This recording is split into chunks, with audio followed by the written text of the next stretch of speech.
ओम शांति। 14 अप्रैल 2026।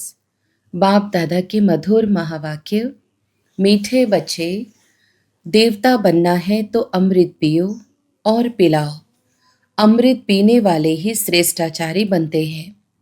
प्रश्न: इस समय सतयुगी प्रजा किस आधार पर तैयार हो रही है? उत्तर: जो इस ज्ञान से प्रभावित होते हैं। बहुत अच्छा कहते हैं, लेकिन पढ़ाई नहीं पढ़ते, मेहनत नहीं कर सकते, वह प्रजा बन जाते हैं। प्रभावित होना माना प्रजा बनना। सूर्यवंशी राजा रानी बनने के लिए तो मेहनत चाहिए, पढ़ाई पर पूरा अटेंशन हो, याद करते और कराते रहें तो उच्च पद मिल सकता है। गीत: तूने रात गवाई सो के। ओम शांति।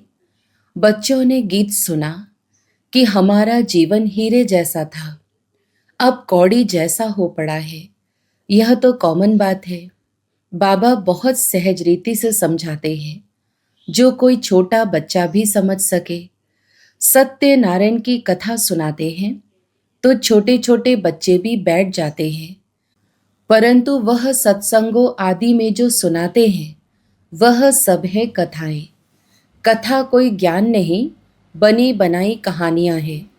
गीता की कहानी, रामायण की कहानी, भिन्न भिन्न शास्त्र हैं जिनकी कहानियां बैठ सुनाते हैं, वह सब है कथाएं। कहानियों से कोई फायदा होता है क्या? यह है सत्यनारायण की अर्थात नर से नारायण बनने की सच्ची कहानी। यह सुनने से तुम नर से नारायण बन जाएंगी। यह अमर कथा भी हुई। तुम निमंत्रण देते हो कि आओ अमर कथा तुमको सुनाए, तो तुम अमर लोक में चले जाएंगे, तो भी कोई नहीं समझते हैं। शास्त्रों की कहानी सुनते आते हैं, मिलता कुछ भी नहीं। जाएंगे लक्ष्मी नारायण के मंदिर में, चलो दर्शन करके आए, महात्मा का दर्शन कराएं। यह एक रस्म रिवाज चली आई है। ऋषि मुनि आदि जो होकर गए हैं, उनको माथा टेकते आए हैं। पूछो, रचता और रचना की कहानी का पता है? तो कहेंगे नहीं। अभी तुम बच्चे समझते हो कि यह रचता और रचना की कहानी तो बहुत सहज है। अल्फ और बे की कहानी है। भल प्रदर्शनी में जो आते हैं वे कहानी तो ठीक सुन लेते हैं, परंतु पवित्र नहीं बनते। समझते हैं यह विकारों में जाने की रस्म रिवाज भी अनादि है। मंदिर में देवताओं के आगे जाकर गाते हैं, आप संपूर्ण निर्विकारी हो। फिर बाहर आकर कहते हैं, विकार में जाना तो अनादि है। इस बिगर दुनिया कैसे चलेगी? लक्ष्मी नारायण आदि को भी तो बच्चे थे ना। ऐसे कह देते हैं तो ऐसों को क्या कहे? मनुष्य का लक्ष्य अर्थात मर्तबा तो दे ना सके। देवताएं भी मनुष्य थे, कितने सुखी थे लक्ष्मी नारायण के राज्य में। तुम बच्चों को बाबा बहुत सहज बात बताते हैं।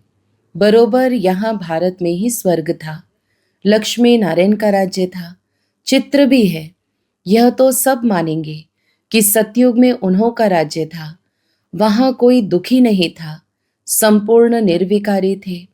उन्हों के मंदिर भी बड़े बड़े बने हुए थे। उन्हों को 5000 वर्ष हुए। अभी वह नहीं है। अभी तो कलयुग का अंत है। मनुष्य आपस में लड़ते झगड़ते रहते हैं। भगवान तो ऊपर ही रहते हैं निर्वाण धाम में। असल में हम आत्माएं भी वहाँ रहती हैं, यहाँ पाठ बजाने आती हैं। पहले हम लक्ष्मी नारायण के राज्य में थे, वहाँ बहुत सुख आनंद था। फिर हमको 84 जन्म लेने पड़े। गाया भी जाता है 84 का चक्र। हमने सूर्यवंशी में 1250 वर्ष राज्य किया। वहाँ अथाह सुख था, संपूर्ण निर्विकारी थे, हीरे जवाहरात के महल थे। हमने राज्य किया, फिर 84 जन्मों में आना पड़े। यह वर्ल्ड की हिस्ट्री ज्योग्राफी का चक्र फिरता रहता है। आधा कल्प सुख था, रामराज्य में थे, फिर मनुष्यों की वृद्धि होती गई। सतयुग में 9 लाख थे, सतयुग अंत में वृद्धि होकर 9 लाख से 2 करोड़ हो गए। फिर 12 जन्म त्रेता में बहुत सुख चैन में थे, एक ही धर्म था। फिर क्या हुआ? फिर रावण राज्य शुरू हुआ। राम राज्य और रावण राज्य देखो, बहुत सहज रीति से समझाता हूँ। छोटे छोटे बच्चों को भी ऐसे बताना चाहिए। और क्या हुआ? बड़े बड़े सोने हीरे जवाहरातों के महल अर्थक्वेक में अंदर चले गए। भारतवासियों के विकारी बनने से ही अर्थक्वेक हुई। फिर रावण राज्य शुरू हुआ। पवित्र से अपवित्र हो गए। कहते भी है सोने की लंका अंदर चली गई। कुछ तो बचा होगा ना, जिससे फिर मंदिर आदि बनाए होंगे। भक्ति मार्ग शुरू हुआ। मनुष्य विकारी होने लगे। फिर रावण राज्य चला तो आयु भी कम हो गई। हम निर्विकारी योगी से विकारी भोगी बन गए। यथा राजा रानी तथा प्रजा सब विकारी बन गए। यह कहानी कितनी सहज है। छोटी छोटी बच्चियां भी यह कहानी सुनाए तो बड़े बड़े आदमियों का मोह नीचा हो जाए। अभी बाप बैठ सुनाते हैं, वही ज्ञान का सागर पतित पावन है। अच्छा, द्वापर में भोगी पतित बन गए।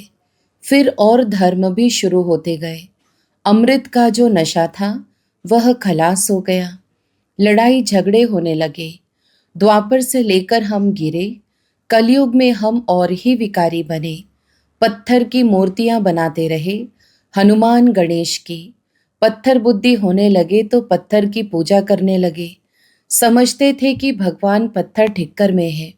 ऐसे करते करते भारत की यह हालत हो गई। अब फिर बाप कहते हैं, विष छोड़ अमृत पीकर पवित्र बनो और फिर राजाई लो। विष छोड़ो तो फिर तुम मनुष्य से देवता बन जाएंगे। परंतु विष छोड़ते नहीं हैं। विष के लिए कितना मारते हैं, तंग करते हैं। तब तो द्रौपदी ने पुकारा ना, तुम समझते हो कि अमृत पीने बगैर हम देवता कैसे बनेंगे? सतयुग में तो रावण होता ही नहीं। बाप कहते हैं, जब तक श्रेष्ठाचारी नहीं बनेंगे स्वर्ग में नहीं आ सकेंगे। जो श्रेष्ठाचारी थे वह अब भ्रष्टाचारी बने हैं।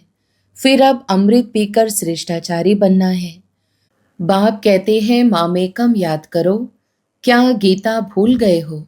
गीता रची मैंने, नाम डाल दिया कृष्ण का। इन लक्ष्मी नारायण को यह राजाई किसने दी? जरूर भगवान ने दी होगी। अगले जन्म में भगवान ने राजयोग सिखाया।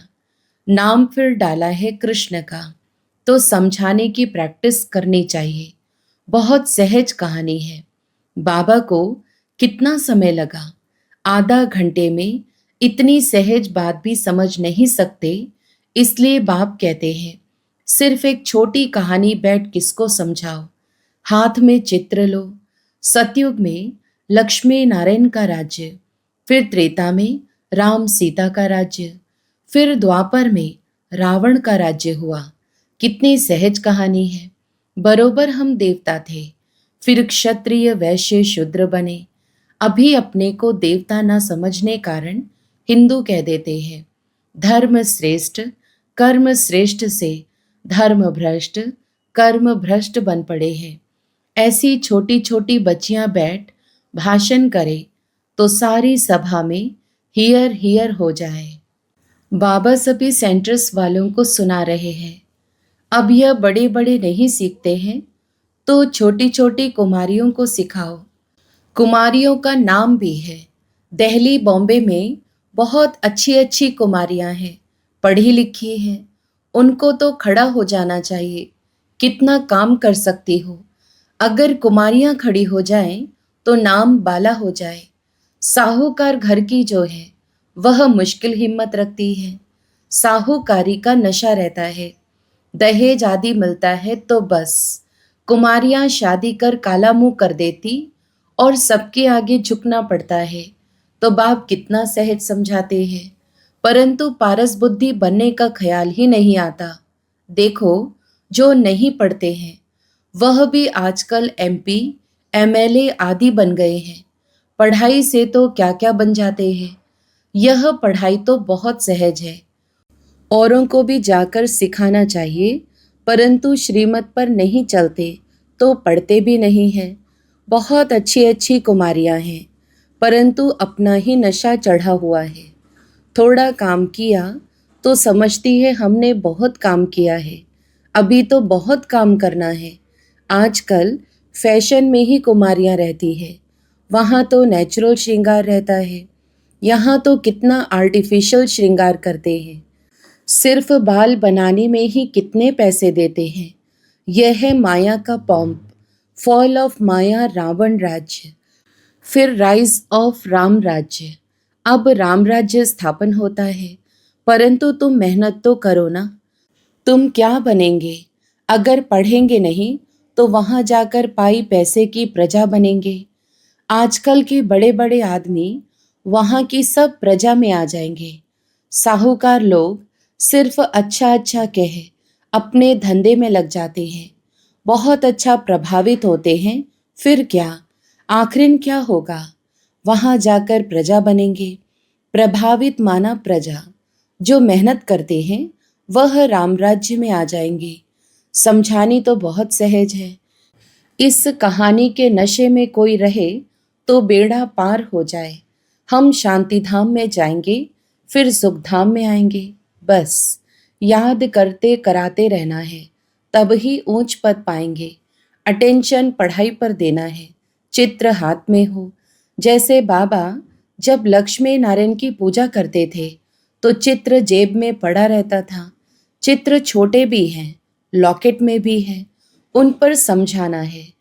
यह है बाबा, उन द्वारा वर्षा मिल रहा है। अब पवित्र बनो, बाप को याद करो।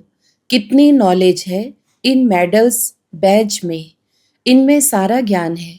इन पर समझाना बहुत सहज है। सेकंड में बाप से स्वर्ग के जीवन मुक्ति का वर्षा। कोई भी समझाए तो जीवन मुक्ति पद का अधिकारी बन जाए। बाकी पढ़ाई अनुसार ऊंच पद पाएंगे। स्वर्ग में तो आएंगे ना, पिछाड़ी में आएंगे तो सही ना। वृद्धि तो होनी है। देवी देवता धर्म ऊंच है, वह भी तो बनेंगे ना। प्रजा तो लाखों बनेगी। सूर्यवंशी बनने में मेहनत है। सर्विस करने वाले ही अच्छा पद पाएंगे। उनका नाम भी बाला है, कुमार का जनक है। अच्छा सेंटर संभाल रही हैं, कोई खिटपिट नहीं है। बाप कहते हैं see no evil, talk no evil, फिर भी ऐसी ऐसी बातें करते रहते हैं। ऐसे ऐसे क्या जाकर बनेंगे? इतनी सहज सर्विस भी नहीं करते हैं। छोटी छोटी बच्चियां भी यह समझा सकती हैं, सुना सकती हैं। बंदर सेना भी मशहूर है। सीताएं जो रावण की जेल में फंसी हुई हैं, उन्हों को छुड़ाना है। कथाएं तो क्या क्या बना दी है। ऐसे ऐसे कोई भाषण करे, बाकी सिर्फ कहते हैं फलाना बहुत प्रभावित हुआ। पूछो तुम क्या बनना चाहते हो? सिर्फ दूसरों को कहेंगे इनका ज्ञान बहुत अच्छा है, खुद समझते कुछ भी नहीं। इससे क्या फायदा? अच्छा, मीठे मीठे सिकिलधे बच्चों प्रति माता पिता बाप दादा का याद प्यार और गुड मॉर्निंग। रूहानी बाप के रूहानी बच्चों को नमस्ते। हम रूहानी बच्चों की भी रूहानी माता पिता बाप दादा को याद प्यार, गुड मॉर्निंग और नमस्ते। धारणा के लिए मुख्य सार। पहला, पारस बुद्धि बनने के लिए पढ़ाई पर पूरा पूरा ध्यान देना है। श्रीमत पर पढ़ना और पढ़ाना है। हद की साहूकारी का नशा, फैशन आदि छोड़ इस बेहद सेवा में लग जाना है। दूसरा, hear no evil, see no evil, कोई भी व्यर्थ बातें नहीं करनी है, किसी पर प्रभावित नहीं होना है। सबको सत्य नारायण की छोटी सी कहानी सुनानी है। वरदान, नए जीवन की स्मृति से कर्मेंद्रियों पर विजय प्राप्त करने वाले मर जीवा भव। विस्तार, जो बच्चे पूरा मरजीवा बन गए उन्हें कर्मेंद्रियों की आकर्षण हो नहीं सकती। मरजीवा बने अर्थात सब तरफ से मर चुके, पुरानी आयु समाप्त हुई। जब नया जन्म हुआ तो नए जन्म नई जीवन में कर्मेंद्रियों के वश हो कैसे सकते। ब्रह्मा कुमार कुमारी के नए जीवन में कर्मेंद्रियों के वश होना क्या चीज होती है, इस नॉलेज से भी परे शूद्रपन का जरा भी सांस अर्थात संस्कार कहाँ अटका हुआ ना हो। स्लोगन: अमृत वेले दिल में परमात्मा स्नेह को संभालो तो और कोई स्नेह आकर्षित नहीं कर सकता। अव्यक्त इशारे: महान बनने के लिए मधुरता और नम्रता का गुण धारण करो। संगठन में सफलता प्राप्त करने के लिए सदा नम्रचित के तख्त पर विराजमान रहो। इसी तख्त पर बैठ जिम्मेवारी का ताज धारण कर भविष्य की पदवी बनाओ। तख्त से उतरना नहीं, इसी पर बैठकर काम करो तो सफलता मिलती रहेगी। इसके लिए पहले आपका पाठ पक्का हो, इससे आपके संस्कार सबके साथ सहज ही मिल जाएंगे।